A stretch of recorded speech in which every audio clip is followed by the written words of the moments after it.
Vidas negras importam. Descarte de escravos no mar mudou o hábito dos tubarões. Blenda Santos.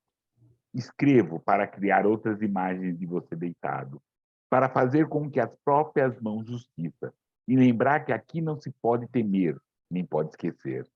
Descarte de escravos no mar mudou o hábito dos tubarões. Meu amor, não esqueça de não acordar com uma bala perdida nas costas. Eu tenho pressa de voltar, de percorrer na cabeça o caminho de casa. Se a periferia é a extensão do quilombo, o futuro só pode ser ancestral. Estamos à beira do precipício que é sonhar. Mas ter medo de acordar nunca foi uma opção para os olhos como os nossos. Minha boca aberta é arma, é reparação histórica, é contar a verdadeira história por eles mal contada. Como o amor para quem teve seus filhos arrancados dos braços, para quem presenciou seus companheiros apanhando sem razão. Branco até aguenta preto resistindo, mas nunca revidando. É inadmissível que todas as dores do mundo seja a única coisa que eu possa falar. O descarte de escravos no mar mudou o hábito dos tubarões. Blenda Santos. Salve, meu nome é Plínio Camilo. Estamos para mais um Nota de Escurecimento de Gerações. Essa conversa, essa boa conversa, eu ofereço para Preta Val, para Flávio Carrança, Nilva Camilo, Odair Marques da Silva, William Aparecido e Neide dos Santos. E hoje, para brilhantar essa nossa conversa importantíssima, eu chamo para a roda Gilda Portela. Salve, Gilda, bem-vinda, querida. Salve. Como Salve, está, salve. querida? Salve, Bem-vinda, querida. salve. Muito obrigado pela sua presença, querida. Agradeço imensamente de estar aqui com você essa noite. Imensamente feliz, né, de poder conversar com você. Então, por favor, comece, Gilda, se apresente, por gentileza. Eu me chamo Gilda Portela, sou mato-grossense, né, do interior de Mato Grosso, de uma pequena cidade na divisa de Mato Grosso com Goiás, Torixoréu, né, uma região garimpeira. Então, ali, meus descendentes são de origem mineiras e baiano, né? Então, eu faço parte dessa mistura cultural, desse caldeirão cultural, de uma região garimpeira, de descendentes mineiros e baianos. Então, meu pai é de descendência mineira. Vim para a capital, que é Cuiabá, para estudar, e por aqui fui ficando, né? Então, estou aqui há mais de 35 anos, em Cuiabá. Sou professora de História, né? Estou aposentada, e durante o processo da pandemia, né, recebi a orientação de um preto velho, que eu começasse a escrever. Eu acho que sabiamente ele me orientou e eu acatei a orientação dele, que eu começasse a escrever, que eu acho que era um modo para eu ficar mais calma, mais tranquila e poder atravessar a pandemia, né? Então, acho que a escrita me ajudou, né, a buscar esse ponto de equilíbrio, e foi maravilhoso, porque eu pude fazer um mergulho nas minhas memórias, né, e eu vi o quão rico era o lugar onde eu passei a minha adolescência e infância. E eu comecei meus primeiros escritos, então, durante a pandemia, falando do que eu vi, falando do meu avô, das rezas, das benzições, das lavadeiras no Rio Araguaia, enfim, foi desse universo que eu comecei a escrevendo, né? Comecei escrevendo a partir desse universo. Não, continue, querida. Nós, por favor, vai. Como teve esse chamado desse preto velho? Esse avô é materno ou paterno? Quem é ele? Por favor. Meu avô materno, ele benzia, né? É essa mistura que tem no interior, onde, por conta do preconceito, da discriminação e da violência, as pessoas nunca, ou na sua grande maioria, não se assumem umbandistas, e fica essa prática misturada com cultos católicos. Então, de uma família dita católica, mas que fazia as rezas, que fazia os benzimentos, né? Então, é esse o meu lugar. e há mais de 20 anos sou umbandista, né? Fiz as iniciações, não gosto de falar dona, mas, enfim, a espiritualidade me permitiu ter um terreiro de axé e trabalhar, então eu me coloco à disposição da espiritualidade, dos guias, dos orixás, para poder atender a população. Então, eu fiz as iniciações no centro espírita chamado... É um terreiro, mas aqui em Mato Grosso, as pessoas, por conta dessa discriminação, há 50 anos atrás, Vó Maria colocou o nome de Centro Espírito Pai Jeremias. Então, é nesse local que eu aprendi a trabalhar, que eu conheci, entrei em contato com essas energias, né, ancestrais, dos orixás, e foi um preto velho que falou para mim começar a escrever, né? Então, eu escrevo desse lugar. Que ótimo, que ótimo. E isso acontece também, pelo menos assim, eu estou em São Paulo, acontece em alguns lugares de São Paulo também essa corruptela, essa salvaguarda de colocar de centro espírita essa história toda, assim, isso é interessante, interessante. Historicamente, acho que fica um pouco compreensível se a gente explicar as perseguições que os pais de santo e mães de santo tiveram durante toda a ditadura militar, né? Eles eram perseguidos, presos, as casas eram invadidas, então acho que para tentar sobreviver era uma estratégia, né, de manter esse território, porque é um território que ali tem práticas, conhecimentos, ervas medicinais, rezas, tem todo um culto que precisava ser preservado. Acho que foi estrategicamente uma maneira deles garantirem a existência desses lugares, né, e continuarem praticando as suas vivências, nessas experiências ancestrais e religiosas. Então, é um modo de escapar dessa perseguição e dessa violência. E é legal, Gilda, eu quero que você continue falando dessa trajetória, mas é interessante a gente fazer uma reflexão sobre esse passado que a gente vive, esse passado que a gente está revisitando, trazendo individualmente, trazendo em cima dos olhares. Porque muitas vezes tem uma questão, não se manteve essas questões todas. Porque era difícil viver. Você colocou que, como foi os pais de santo e a mãe de santo tratados durante a ditadura, é um pouco do que tratou-se agora, né, nesse governo anterior. Né, um pouco, porque foi muito mais. Porque era muito mais era muito mais, era discussões muito mais fortes, assim, não dizendo, não sabendo, não querendo, não podendo, e muito parecido da resistência que teve os nossos antepassados para sobreviver às suas histórias, contar. Então, muitas vezes teve que disfarçar, né, para sobreviver. O resistir foi um disfarce, né? Porque não dava para enfrentar em pé de igualdade, assim.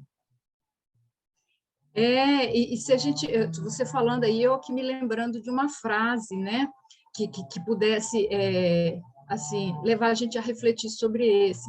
Exu jogou uma pedra, né,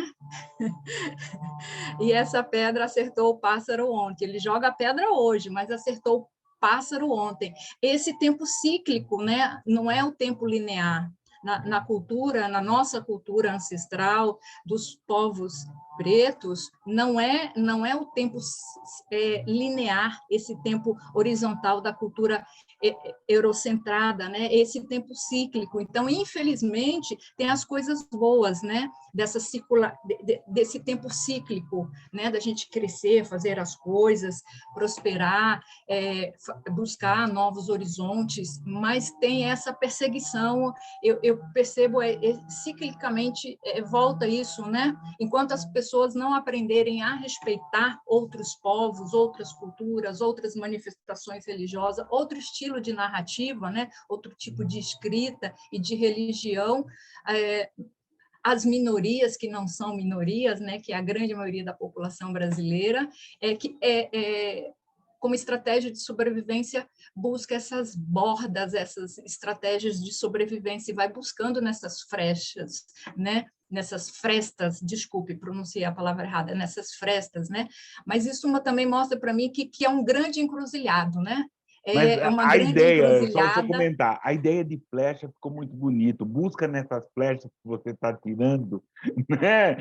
Também é interessante, flechas e flechas, Frechas. É, É muito legal, muito é. bonito. E é esse encruzilhado, acho que é o tempo todo, né? Essas informações, elas são intercruzadas, e essa encruzilhada está na nossa vida o tempo todo, né? Lembrando de novo de Exu, né? A encruzilhada que a gente tem dono, né? Essa encruzilhada tem dono. E aí Sim, cabe a nós passarmos, reverenciarmos, saudarmos e pedirmos a proteção do Exu. E falando em Exu, que é o da comunicação, como a gente está aqui falando, né? Vamos pedir proteção a ele, para que sempre. as nossas falas possam reverberar e tocar outras pessoas, sensibilizar outras pessoas, e elas sejam tocadas e passem a falar das suas vivências, das suas escrevivências, né? Usar um termo aqui, pedir licença a uma das nossas mais velhas, né? Conceição, para a gente poder falar, né? Dessas Lógico, escrevivências. com certeza. E fale das suas escrevivências, querida. Olha, eu posso ler a primeira que eu Gentileza. fiz, que foi para o Sim. meu avô materno, que benzia, né? E nesse mergulho de memórias eu lembrei, eu revivi várias dessas experiências, e foi o primeiro texto que eu fiz e submeti a uma antologia, e ele foi selecionado, né? Do que ainda nos sobra da guerra é o título, e outros versos pretos. Aí a minha poesia selecionada foi Eu te benzo, eu te curo. Quebranto, vento virado, espinhela, arca caída, cobreiro, 3 galinhos de vassourinha e peão. Entre casca da bananeira, risca o pé, molde no telhado sobre o fogão a lenha. Acocorar na trempe do braseiro, pular o pilão, esticar na porta, simpatias não se conta a ninguém. Linhas, lenços, fraldas se medem e benze. Faca faz cruzes e fecha o corpo. Garrafa cheia de água sobre a cabeça, prato com azeite e vela, proteção. Sabugo de milho, as coisas são devolvidas. Rezas, promessas, garrafadas, raizadas, a bandeira a bandeira do santo adentra devotamente as casas. Mesa montada, os cachorros come-se na novena de São Lázaro.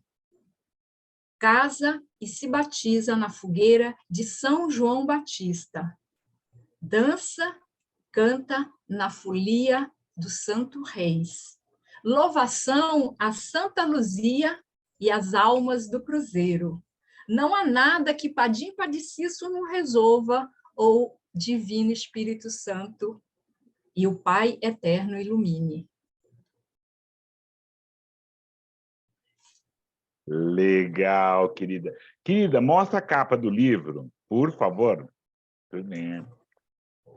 Então, isso que é importante. Deixa eu até dividir a tela para continuar mostrando, para que todos que estão aqui, estão assistindo, lembrar que a gente fez o lançamento desse livro, porque eu tenho 3 pessoas que estão, né, próximas, e o André, nós fizemos uma quizumba em cima desse livro no ano passado, então mais ou menos há um ano atrás tem esse livro.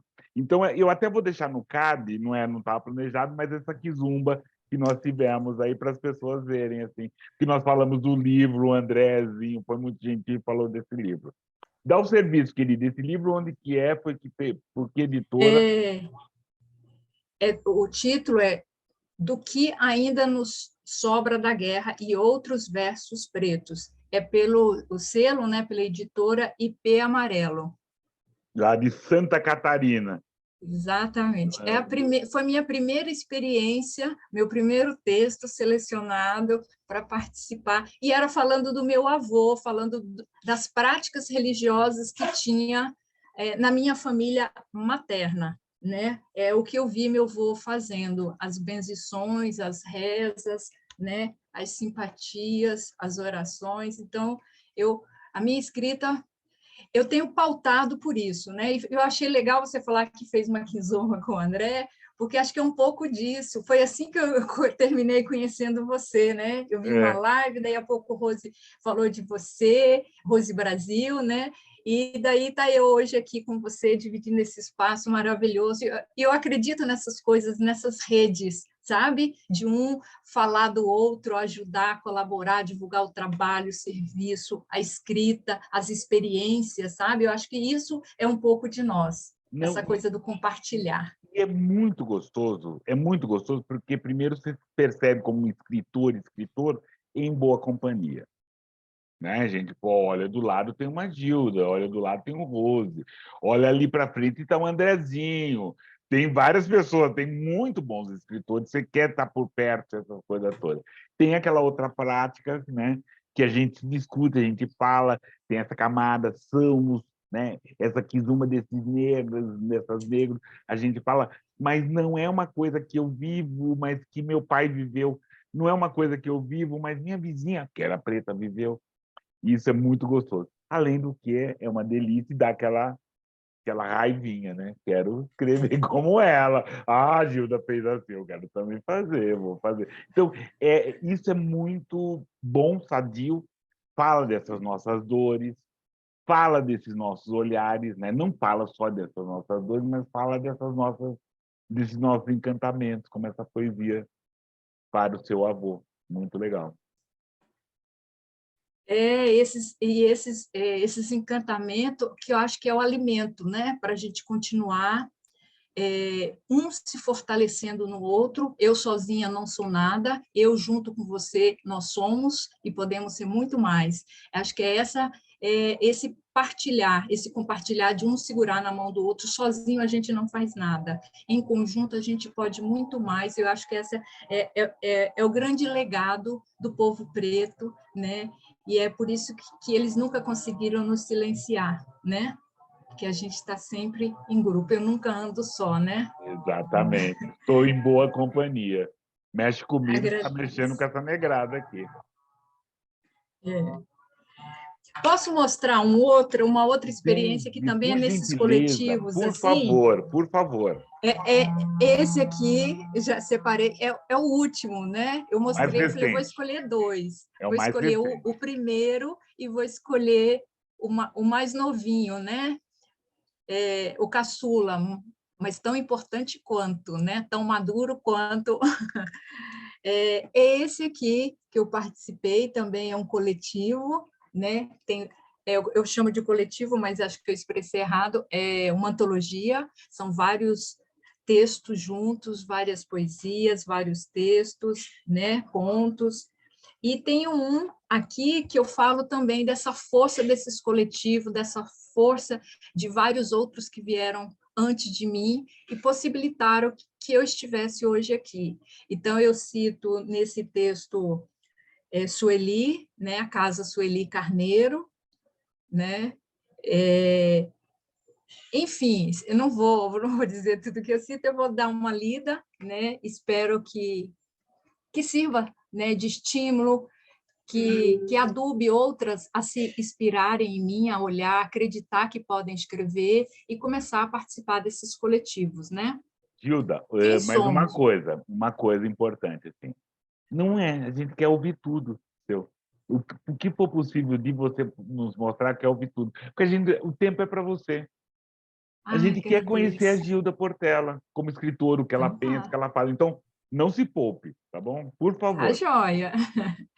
Esse aqui chama, o título dessa poesia é Quem Somos?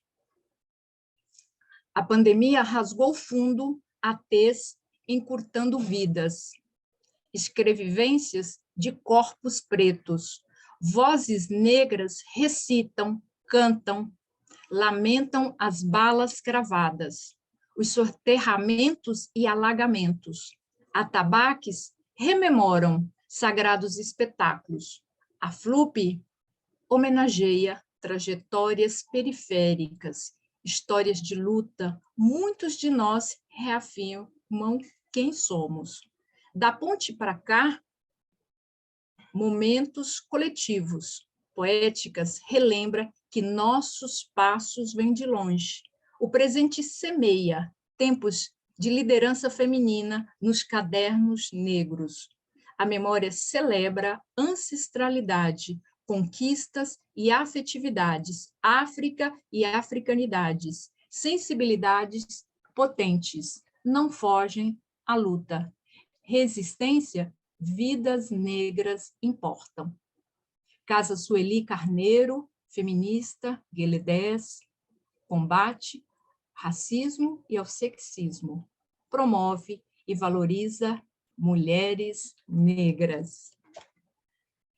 Essa é a minha homenagem às outras mulheres negras que eu olho, me inspiro, né? Sueli Carneiro é uma delas, o Gueledés foi fundamental, porque eu estou aqui no centro-oeste do Brasil, assim, na periferia do Brasil, né? Onde comumente se diz que não produz literatura. Eu li vários textos daquele site, eles me inspiram, eles falam assim, de dores que reverberam em mim, né? Eu acho que tudo isso, eu falei aqui, por exemplo, da ponte, né? Eu fiz aqui uma referência a Tatá Alves, que é uma mulher periférica em São Paulo, é uma mulher preta, mãe solo, com 2 gêmeos maravilhosos, está sempre produzindo. Eu acompanho, eu não conheço pessoalmente, mas eu sempre acompanho pelo Face, pelo Instagram, o serviço, assim, a prática poética dela, a narrativa dela, e eu acho que isso é inspirador, né? E é o título que ela usa nos sarais, no trabalho dela, né, que é Da Ponte para Cá.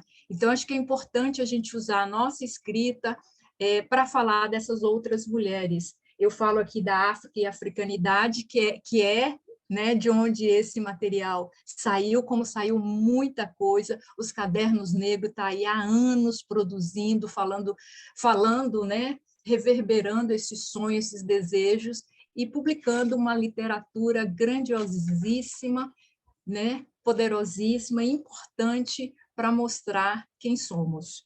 E poesia não dá para ficar explicando muito, mas era disso que eu estava falando. Quando eu escrevi isso, é sobre isso, né? É esse baobá de poesia que tem esse texto, tem outros textos aqui maravilhosos, né? Acho que vale a pena as pessoas conferirem, comprar, porque daí é uma forma também de ajudar, né, a revista África e a Africanidade continuar produzindo, divulgando, e eu acho que também é uma novidade boa falar aqui.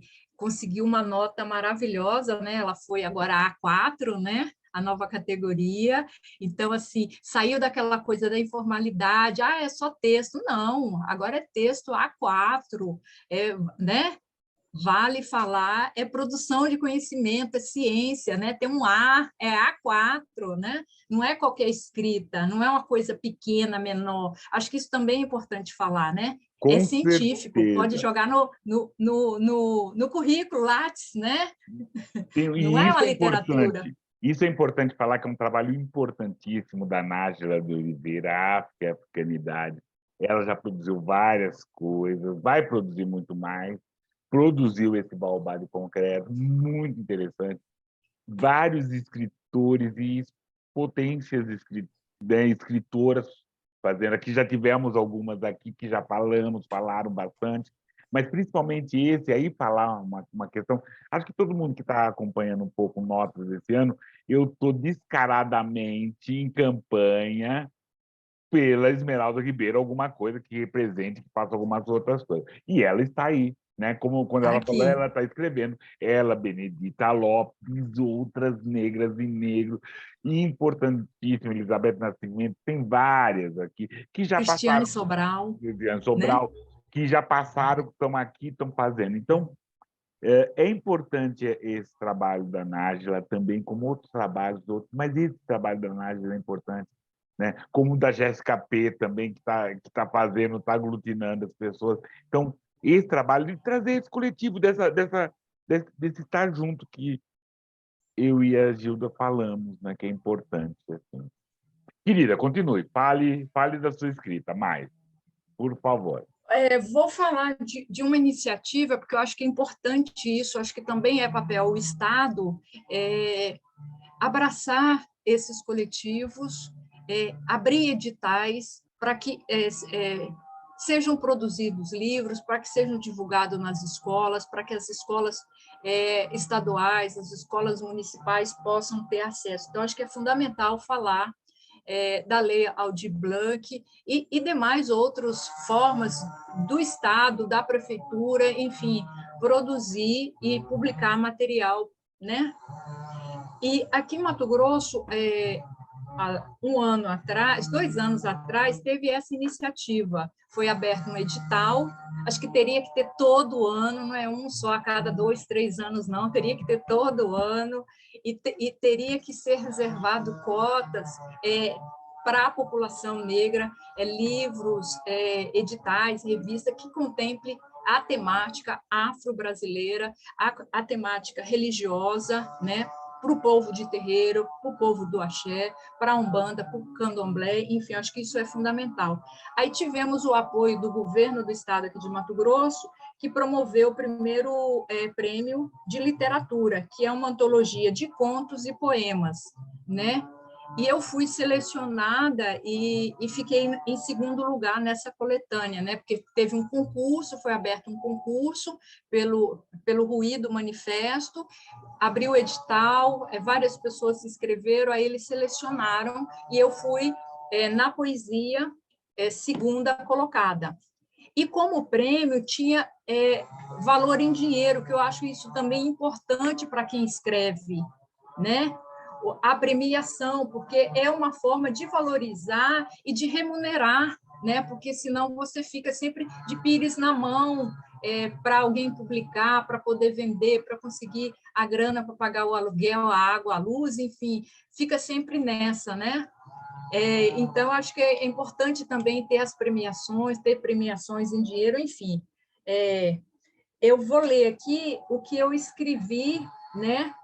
Que também é parte do que eu penso, é parte da minha escrita e das coisas que eu acho que a minha escrita tem que ser. Tem que ser uma ferramenta para promover a justiça social, para discutir questões raciais, para discutir a intolerância religiosa. Eu acho que essa é a finalidade da minha escrita. Já que foi o Preto Velho que me sugeriu, eu acho que tem que ter uma finalidade, né? E uma dessa finalidade, além de falar, além de ser uma expressão literária, eu acho que tem que ser essa de promover a justiça social, né, e discutir questões raciais.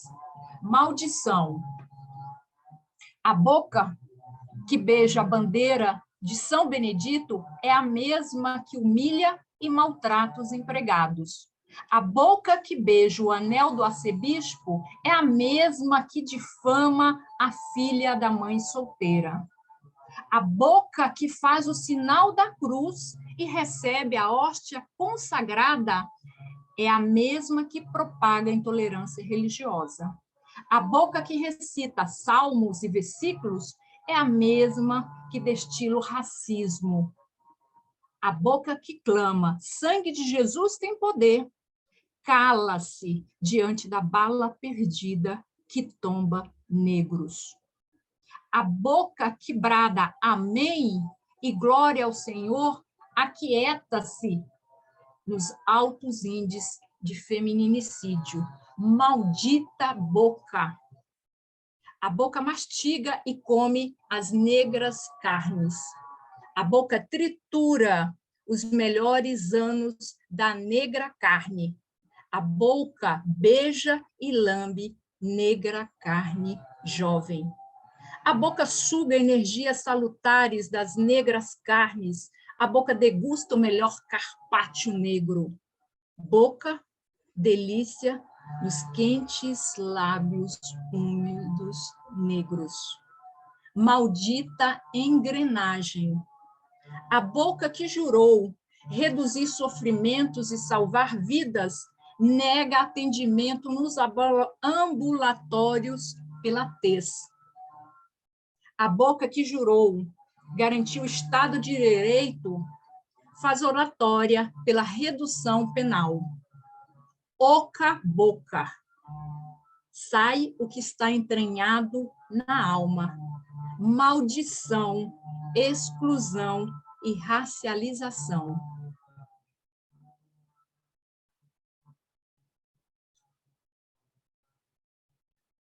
Bacana, bacana.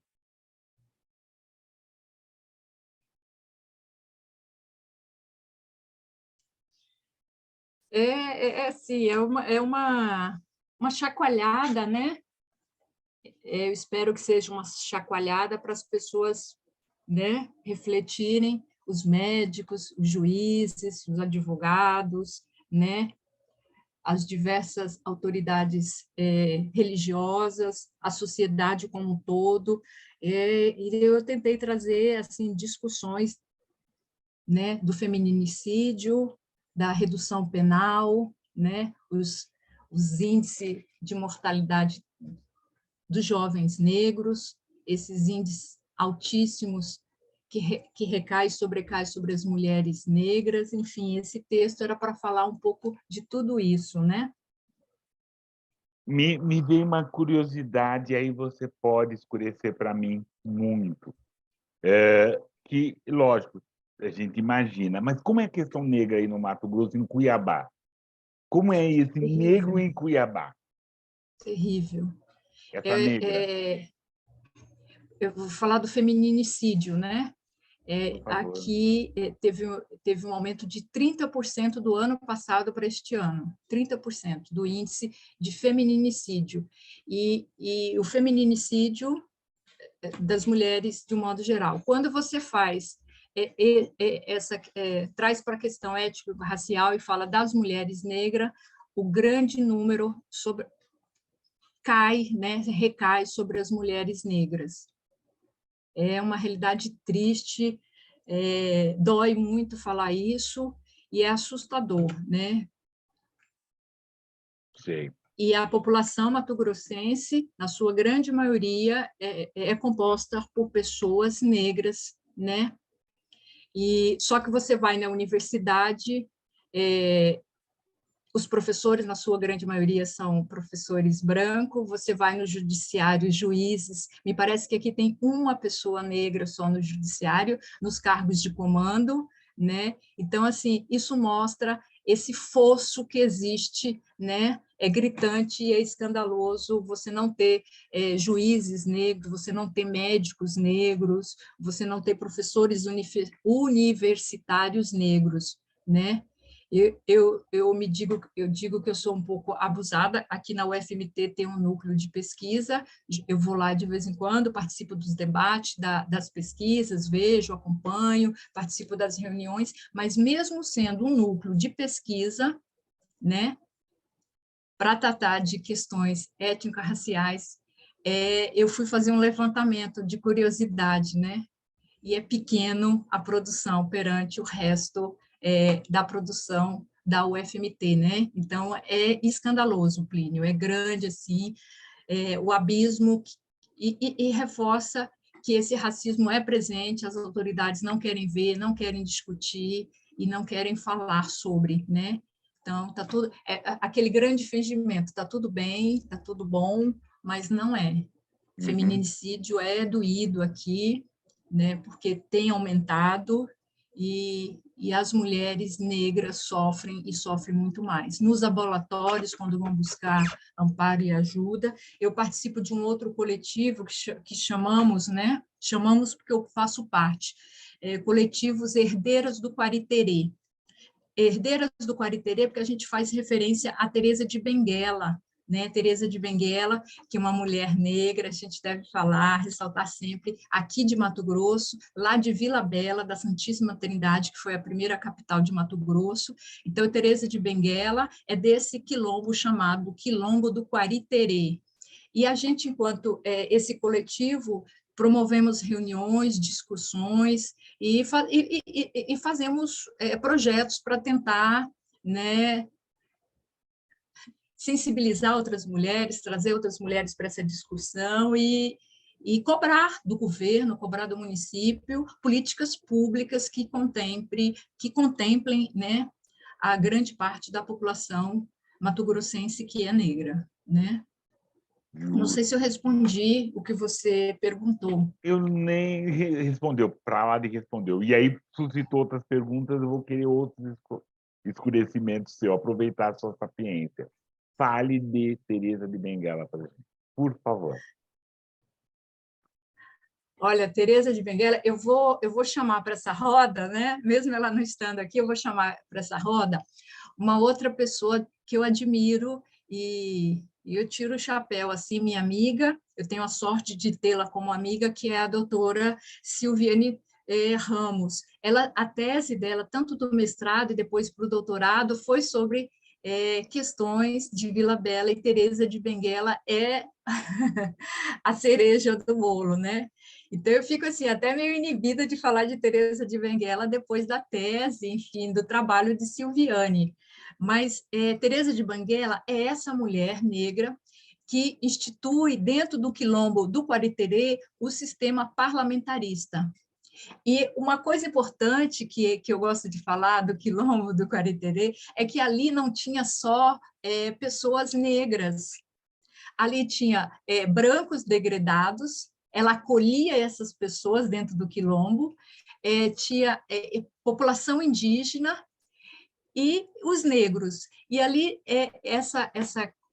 né, nesse local, eles conseguiram barrar o enfrentamento do Estado durante anos, 10 anos. O Estado mandava uma guarda para atacar, para debelar, para acabar, para sufocar o quilombo, e eles conseguiam resistir, e eles... Então, isso mostra o quê? A força desse povo, a organização, a estratégia, e eles mantinham relações comerciais com os proprietários ali em volta para ter mantimento, para ter armamento e para ter munição.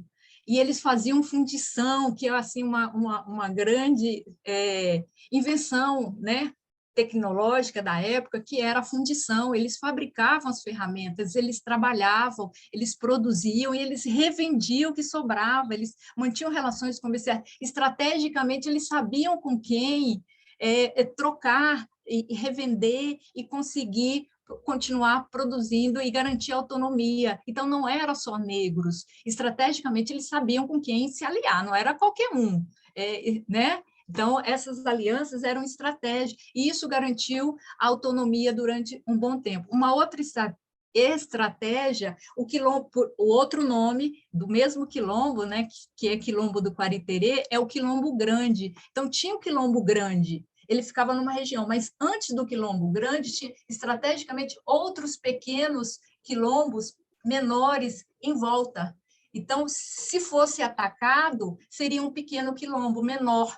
Então, daria tempo de buscar ajuda, daria tempo do quilombo maior se organizar e não ser atacado. Então, uma das explicações por que o quilombo grande sobreviveu durante tempo é essa, porque tinha outros pequenos quilombos estrategicamente colocados que protegia o quilombo maior. E o sistema parlamentarista, né, que eles tinham ali. Então, é uma mulher que governou, que instaurou um regime parlamentarista e ficou 10 anos e garantiu a sobrevivência desse povo. E um grande questionamento que Silviane coloca é que os historiadores brancos se apropriam dessa história, recontam ela e invertem um pequeno detalhe que é fundamental para a gente entender. Fala que Teresa suicidou. Isso não é verdade. Isso não é verdade. Acho que seria interessante Silviane falar, mas eu vou dar pequenos palpites Não, aqui. como fala que Zumbi se suicidou, é lembrar isso, né? Tem tem essa história. Ela não se suicida, porque ela era dos bantus, e entre os bantus era comum, dentro das iniciações, aquelas inscrições. E essas inscrições não é porque eu estou praticando, batendo na pessoa, não é porque eu estou maltratando, são símbolos e são sinais iniciáticos, né? Como se fosse uma patente. Então, ele tem o corpo marcado. E no candomblé a gente também marca o corpo, não é uma maldade, eu não estou batendo, não estou torturando a pessoa, é um processo iniciático, né? É uma iniciação. E então, lá no quilombo tinha as iniciações também, os corpos eram marcados, mas não era um suplício, por conta da origem do povo banto. E no povo banto, a terra e a morte têm outro significado diferente da cultura europeia, eurocentrada, né? A morte não é a morte do corpo físico, e a terra, então, quando ela come a terra, é como se fosse um retorno às origens. Ela está, né, comendo a terra. Ela não é esse sentido do suicídio, não é? É outra leitura que tem que ser feita. Então, a gente tem que aprender historicamente isso. Para ler os acontecimentos, as experiências do povo negro, você tem que usar a lente da cultura negra, Sim. né? No mínimo, é uma questão de respeito. Eu não posso pegar um acontecimento de uma população negra e fazer a interpretação segundo a ótica do povo branco e usando uma visão eurocêntrica, patriarcal, machista, católica, que daí fica tudo errado e a interpretação é completamente errônea. Então, ao longo da história, Teresa ela passou por essas interpretações errôneas, né, sobre a ótica da cultura branca, eurocentrada, machista, excludente, patriarcal e católica, né? Não, Que distorce tudo, não, e né? principalmente esse parlamentarismo que você colocou, né, que ela tinha esse conselho, né, que ela tinha essas pessoas assim, que já é uma questão que uma herança das Áfricas também, porque, né, já haviam, né, várias tribos, vários grupos que tinham essa questão, esses conselhos dos mais velhos, mais experientes, mais sei lá, né? Então já tinha, e a Teresa aplicou aí nessa estratégia de sobrevivência, né, e de vivência que eles tiveram. Vale muito a pena essa história de É, Teresa de Benguela ser é, relembrada, assim, ser relembrada. Muito legal, muito legal. Gilda, vou pedir para você uma licença, pode ser, querida?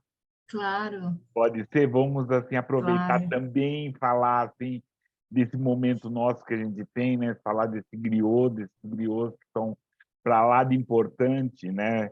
Dessas histórias e aproveitar, enquanto isso, para que todas e todos que estão nos assistindo assinem o canal, para essa conversa com a Gilda a gente se propagar.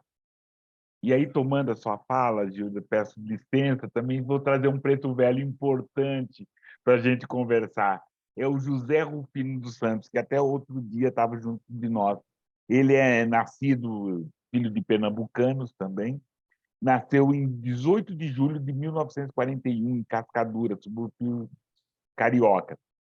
Desde criança ele se encantava pelas histórias, né? A história da sua avó, que contava a passagem da Bíblia, ou recontava, e junto com os gibis ele se fascinou para essa caminho da escrita, né?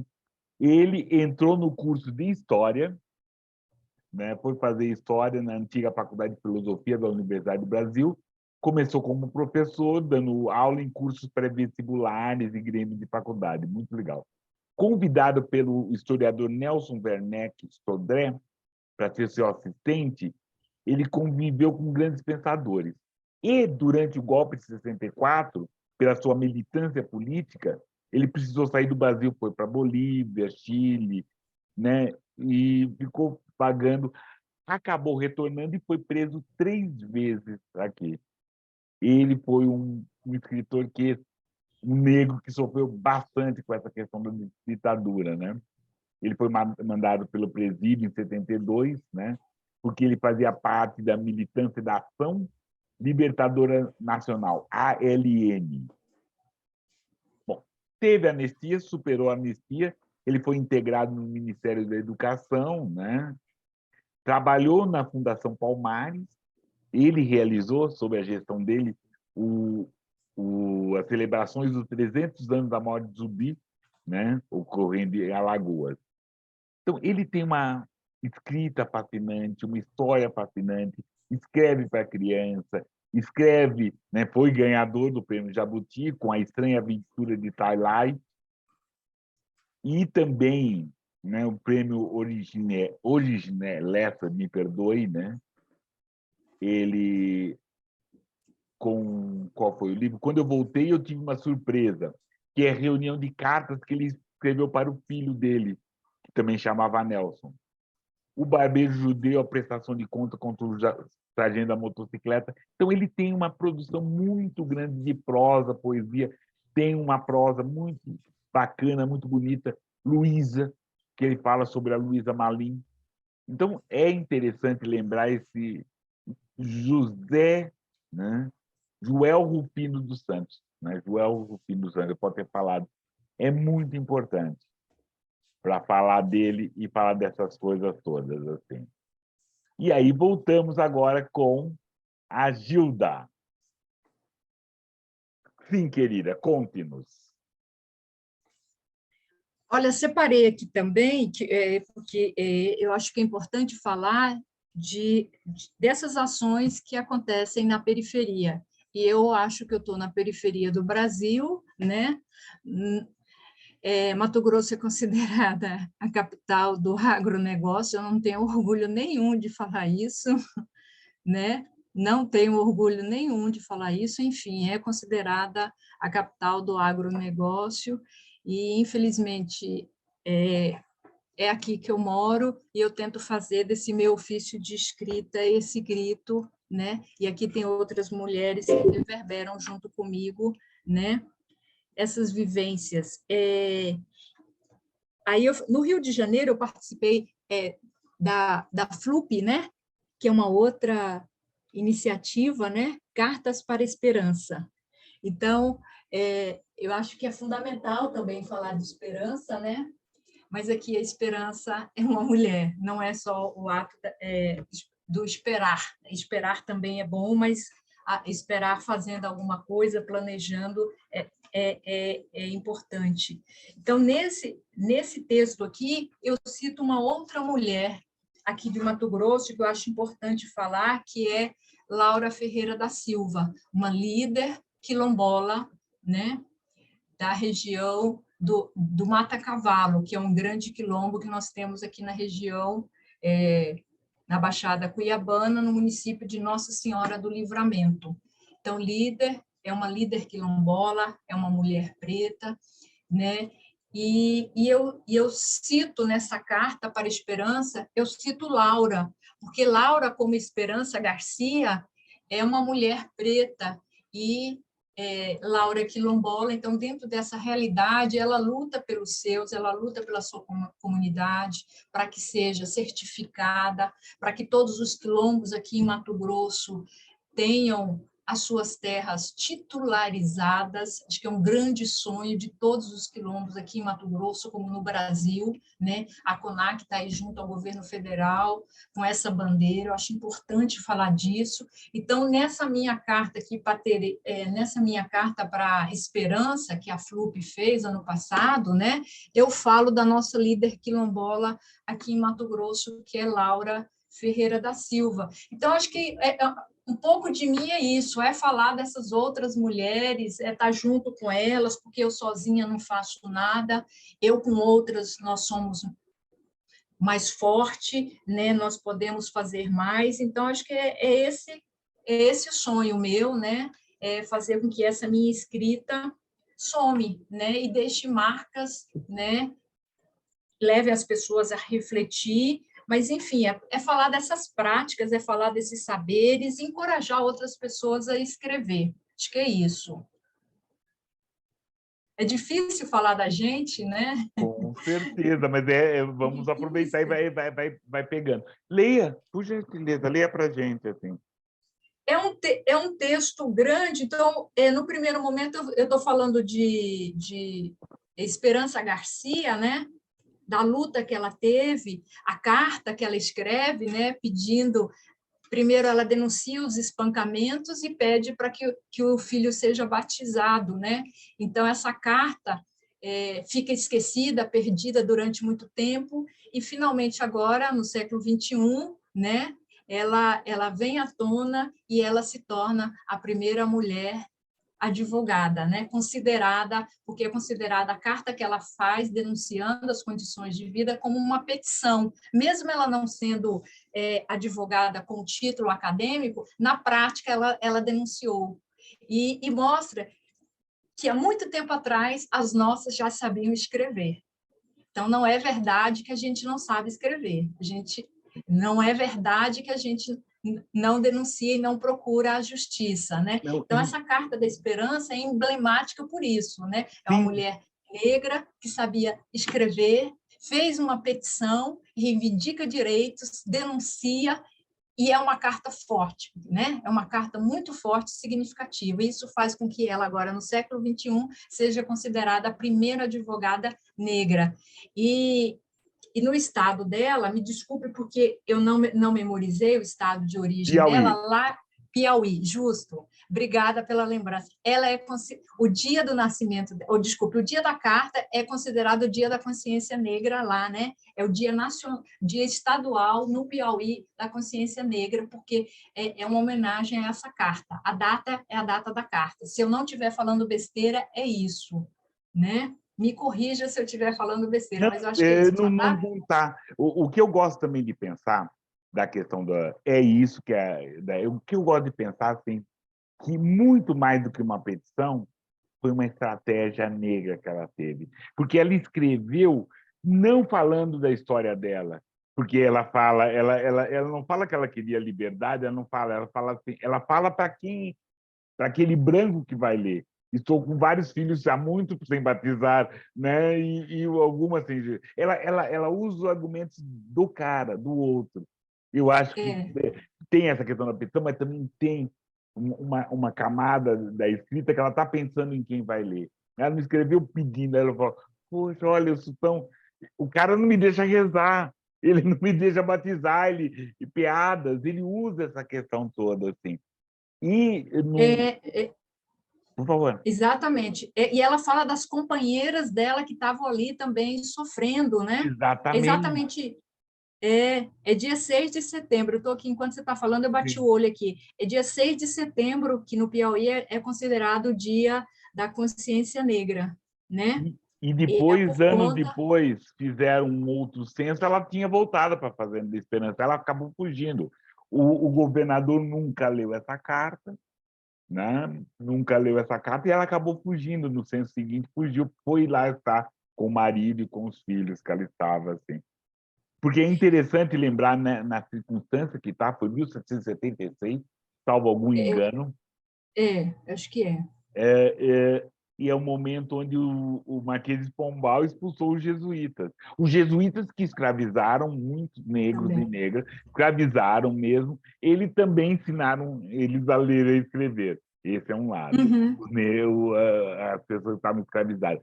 E também, em alguns outros momentos, você também me corrija se eu estou errado, havia leis que não permitiam que os negros não aprendessem a ler e escrever, mas em alguns lugares ensinavam as mulheres porque elas iriam ensinar os homens ou as crianças, os brancos dali. Então tem isso, né? Não sabe, não tem muito escuro se a Esperança Garcia era isso, tinha essa ideia, assim. Mas ela fez essa petição, é muito legal. Né?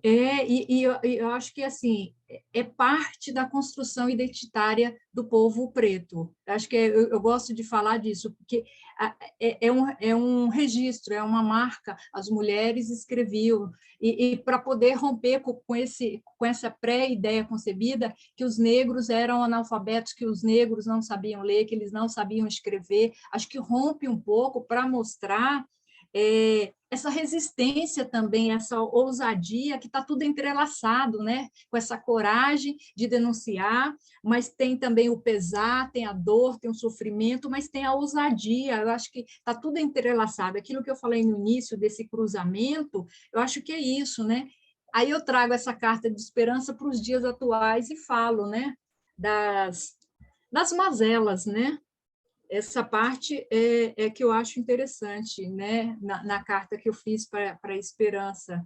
E agradeço no final pelo direito de poder continuar sonhando, né? O desejo de escrever, eu acho que é isso que aquece os nossos corações, é isso que abre o caminho para a gente continuar resistindo e escrevendo, né? Eu acho que é essa experiência, né, que, que eu gosto de ressaltar, essa experiência que mulheres negras escrevem, Sim. mulheres negras sabem escrever, Não, né? e para muitos, ela é uma precursora dessa literatura negra. Eu entendo ela muito mais do que uma precursora do que uma petição. Ela é uma precursora da literatura negra. E aí eu estava pesquisando, relembrando aqui. Ela foi descoberta, essa carta, escrita à mão, uma página, foi pelo Luiz Motti, o historiador quando ele realizava a pesquisa dele de mercado, em 1978, 79. Então, é muito interessante essa questão toda, né? Toda, assim. E esse documento, ele, né, ele descobriu 200 anos depois. Assim. E é uma memória, né? É uma É, memória viva, e eu acho que tem que fazer parte da construção identitária do nosso povo, né? sim, sim. Sim, muito legal, muito importante, muita coisa. Você quer ler um trechinho do seu texto, por gentileza? Um trechinho, Por deixa eu favor. ver. Vou pegar essa parte que faz uma relação com esses tempos turbulentos que a gente passou nos últimos 4 anos, né? Com certeza. Eu contextualizo Esperança Garcia, depois eu começo a falar que, pasmem, né, Esperança Garcia, o tempo que a gente está vivendo, né, eu começo a relatar esse tempo. Estamos no século XXI, e é alto o índice das mulheres negras assassinadas, é grande o número dos jovens negros mortos, e a grande maioria da população encarcerada é preta. Pasme, Esperança, apesar de passados 2 séculos e meio, algo nos imanta. O sofrimento, o prazer, medo e coragem estão entrelaçados por ousadia e resistência. Se estivesse aqui, estaria clamando pelos nossos, pois hoje as trovoadas de pancada são seguidas de rajadas de ventos de fuzil e metralhadoras. O cinzento céu está carregado por nuvens formadas pela evaporação das águas lágrimas que escorrem dos rostos das mães negras que choram por seus maridos, irmãos, filhos assassinados ou presos. A evaporação da bolsa d'água formam nuvens, e estas são retroalimentadas pelo mar amniótico, que escorre pelas pretas pernas, sem direito ao parto com acolhimento e afeto. O ar quente da atmosfera é aquecido nos embates ideológicos nos tribunais, que estão repletos de pensamento retrógrados e corruptos. As precipitações são intensas nos segmentos religiosos, com ramificações neopentecostais, aliadas aos milicianos. As movimentações no Congresso Nacional e no Senado ocasionam rajadas de raios e trovões. As chuvas são carregadas de águas antidemocráticas, racistas, patriarcais e misóginas. A imprensa foi inundada por incertezas e sanções. As cerrações tornam as relações humanas frias, tais como as grades dos sanatórios e presídios. A presença dos pretos em determinados setores os deixam coisificado. A névoa da necropolítica envolve todas as estruturas, sobrando-nos pequenas brechas. Esperançar, escrevendo, é o caminho de resistir e aquecer corações. Esperança, você realmente acendeu em mim o desejo de escrever, mostrando-me que é possível dar visibilidade a personagens silenciados. Sinto-me acolhida na sua narrativa. Aí depois eu começo a falar de Laura, que é a líder quilombola aqui em Mato Grosso, né? Eu tentei fazer um paralelo com a situação socioeconômica e política do Brasil, né? Com a Carta da Esperança Garcia. Por favor, dá o serviço para a gente, onde a gente consegue o livro, como dá o serviço. É esse o livro, né? Ele é da FLUP do Rio de Janeiro, Cartas para Esperança, é da editora Malê, né? Beleza, É esse o livro. beleza, beleza. Falando em livro, pedi outra licença para você, pode ser, querida? Sim. Legal, querida. Vamos lá para o nosso Estante Preta, lembrando para todos e todas que estão nos assistindo, estão nos vendo, assine o canal, deixem seus comentários, comentem. Comentem agora, comentem no final, porque quanto mais vocês comentam, mais tem um lugar, sabe, eu não sei, algoritmo, logaritmo, tem uma forma que as pessoas veem mais. Então, o que é importante que vocês comentem e principalmente divulguem esse espaço preto para a gente poder conversar. E aí o primeiro livro que nós vamos conversar é Desritmia, de Ronald Lincoln. Ele é o livro de estreia, né, do Ronald Lincoln, que mistura invenção e memória e sua vivência no Rio de Janeiro. São 16 contos que retratam um anseio de personagens fabelado, a passista que trabalha em casamento, cientista que volta no tempo para salvar um amigo, a evangélica que reencontra seu amor, né? Várias situações pelo olhar de Ronald Lincoln. Disritmia, editora Malê. Um outro livro, da Auriqui, é A Coaba, de Juliana Correia. É um livro baseado na tradição oral que conta a história de uma mulher com dificuldades para engravidar e que recorre aos encantos e saberes ancestrais do seu povo para realizar esse desejo. A Coaba, né, de Juliana Correia, que traz essas nossas histórias importantes. E, por final, Sem Passar pela Vida em Branco, Memórias de uma Guerreira, de Jurema Batista. É o contundente relato de situações e fatos conflitantes vividos por Jurema Batista. Na sua batalha, na sua trajetória permeada de lutas e conquistas, e soube reverter, né, aquela imagem que colocam nela e colocam em muitos negros de pobre, negra, fragilizada, que em nenhum momento nós somos fragilizados. Eles pensam e querem nos fragilizar, mas em nenhum momento a gente fragiliza.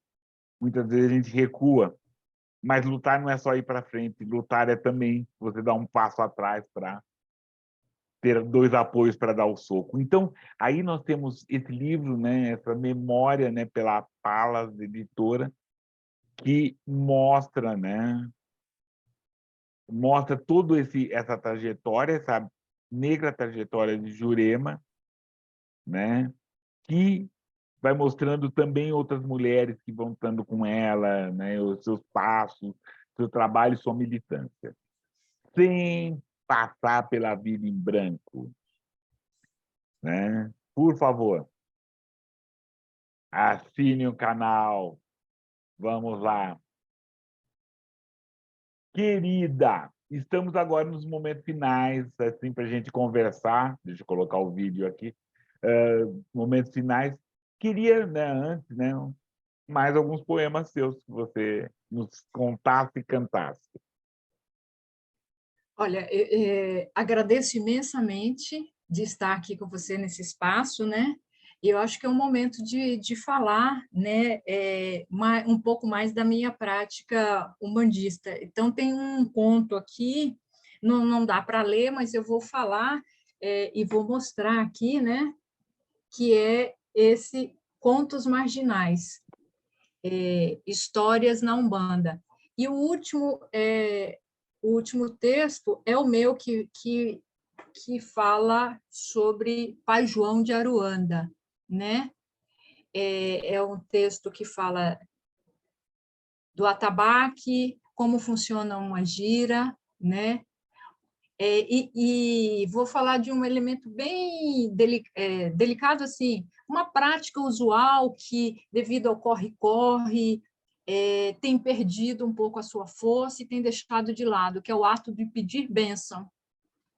Aqui o neto pede bênção para o vô, né? E esse pedir a bênção, além da proteção de Deus te abençoe, né? É o ato do respeito, de você conviver com o mais velho, de escutar os conselhos, as orientações, de ouvir, né? E de ver ele fazendo coisas. Então, acho que esse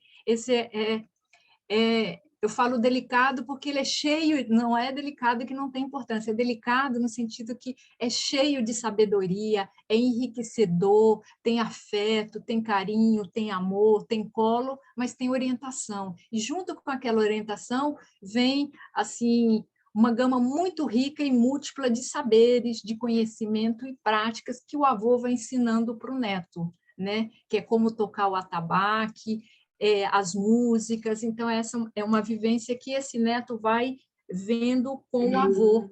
Então, acho que ser ou esse título que eu dei, né, de Sonho Feliz, acho que seria um sonho meu de poder ter um dia todos os netos que pudessem conviver, partilhar com seus avós essas experiências, ouvir, né? Há pouco você mostrou o griot, que é isso, né?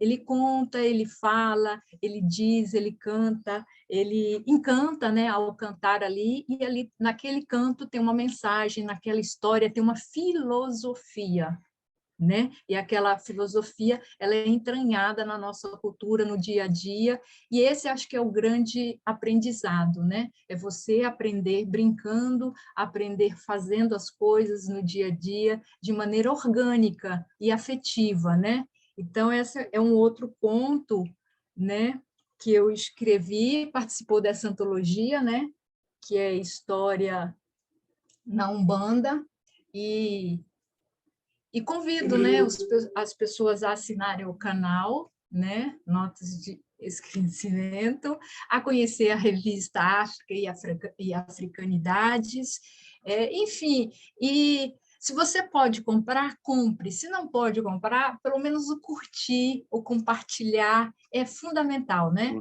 Eu acho que isso é que fortalece as nossas escritas, as nossas partilhas, é esse espaço colaborativo, do curtir, do comentar, do elogiar, do compartilhar, né? Do criticar Eu até, acho... caso precise, do sugerir. Querida, eu queria que você falasse a editora desse seu mais recente livro que você apresentou, História de Umbanda. Qual foi a editora? Qual que é aqui? Deixa eu olhar a editora. Como que a gente Ele pode... tem uma organização do Junco, não sei se eu estou pronunciando corretamente o nome, né? Junco Raivoso. Então, E todas as histórias são da Umbanda. isso é muito legal, a gente precisa também ouvir, entender e saber. Ainda não acabou, eu quero mais uma licença, né, de chamar um outro historiador, um outro griot, um outro escritor que já esteve por aqui. Então, esteja aqui no canal. Foi uma conversa poderosa, gentil, muito bacana, Júlio, sabe ver? O Tom estava no Rio, ele ia receber uma homenagem, ele falou comigo, estava no hotel e às vezes dava problema, mas foi muito legal, muito gostosa, tá? Tom Farias, foi um presente ele tá com a gente no Nó de Escurecimento. Então, quem puder dar uma vista, olho, tá? Um comentário, Tom Farias lá no Nó de Escurecimento. E agora nós vamos, né? Quero agradecer, Gilda, sua gentileza, sua sapiência, sua parceria. Gilda também é uma parceira que a gente está com produções que deve estar aí, logo vamos estar falando e pedindo para todas e todos colaborarem, né? Fazer essa questão do quilombo também em outras produções, né? Falando.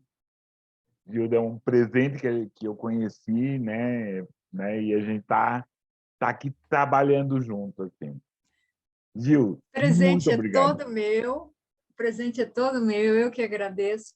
E eu falo que a vida ela me dá. Eu vi um trecho de uma entrevista sua, né? Nessas notas de escurecimento, e olhei e achei assim, ai, que cara brilhante, que assunto maravilhoso, as coisas gostosas, vai conversando de uma forma, como se eu estivesse na sala da minha casa, conversando com uma pessoa, olhei, falei, ai, eu gostaria imensamente de conhecer esse cara. Pensei, não foi uma semana, Rose Brasil fala de você. Aí eu falei, juro, eu pedi assim, eu gostaria de conhecer esse cara. Aí eu fui convidada para participar desse trabalho maravilhoso, que foi, Opa. né, partilhar com você a experiência, de ter um texto meu lido por você, e eu fiquei extremamente lisonjeada e feliz quando você também que faz o prefácio, né, do É. Baobá de concreto. E Plínio, gentilmente, maravilhada, eu fiquei, ele falou, tem um texto seu lá, eu saí de lá, falei, gente, como é que ele sabe que tem um texto meu lá? Ele lembrou de mim, do livro, sabe assim, aquela coisa de generosidade, de Sim, a gente tem que ficar atento generosidade. a todo preto e preta, assim. Então, ó, é aquela história que todo mundo tem, querida, que você sabe. Nós entramos no lugar, a gente conta quantos pretos tem, onde está e onde é, e principalmente onde é a porta de saída. Então, esse olhar que a gente tem na vida, de saber de quantos pretos, é importante. Quem é aquela preta ali? Vou ver. Quem é aquele preto ali? Isso é muito importante para a gente sentir, né? E de longe, talvez, Mas eu ir para lá, oba. É, É, e eu fiquei assim, porque eu estou aqui no Mato Grosso, e fica muito, parece que é muito distante o grande eixo Rio-São Paulo, né? Parece que é muito longe, é muito distante, então aí você fica assim meio se sentindo sozinho, então esses momentos assim é de cafuné, né? Vou falar uma palavra que boa. é como se fosse um cafuné, eu me sinto acolhida, eu me sinto entre os meus e com uma narrativa que é que reverbera, né, com aquilo que eu penso, que eu imagino, que eu sinto, fala do meu cotidiano, denuncia esse racismo estrutural. Acho que é um pouco de tudo isso, né? E é uma criação, né, nossa. E eu fiquei encantada de você lembrar que tinha um texto meu, uma poesia no Baobá. Eu falei, ai, como ele prestou atenção, ele viu, sabe assim, meio encantada, essa é a palavra, Ah, com a sua generosidade. imagina, agradeço. Eu que agradeço. Mas é que a gente tá se olhando, assim. Agradeço a todas e todas, Gilda. Obrigado, querida. Agradeço a todos e todas que aí tiveram essa paciência. Assine o canal. Faça os comentários. Divulgue o trabalho da Gilda. É importante também. Divulgue o nosso trabalho. Divulgue o seu trabalho aqui também. Por favor. Pretos, pretas, bora cá. Abraço, querida. Tudo de bom. Obrigado, querida. Abraço, obrigada.